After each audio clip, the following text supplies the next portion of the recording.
Ramna park বিনোদন কেন্দ্র।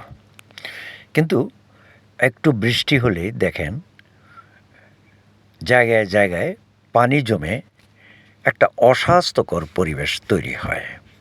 আর এখানেই লোকজন আসে এই পরিস্থিতিতেও আশপাশ দিয়ে হাঁটাহাঁটি করে মানুষ। কিন্তু একটু চেষ্টা করলেই আমার মনে হয় এই অস্বাস্থ্যকর পরিবেশটাকে অ্যাভয়েড করা সম্ভব। কর্তৃপক্ষ এই ব্যাপারে কেন নজর দিচ্ছে না ঠিক বোঝা যাচ্ছে না। তবে বর্তমান যারা এটা দেখাশোনা করেন, পার্কটা দেখাশোনা করেন, তারা যথেষ্ট সচেতন এবং নিরাপত্তাও বেশ জোরদার।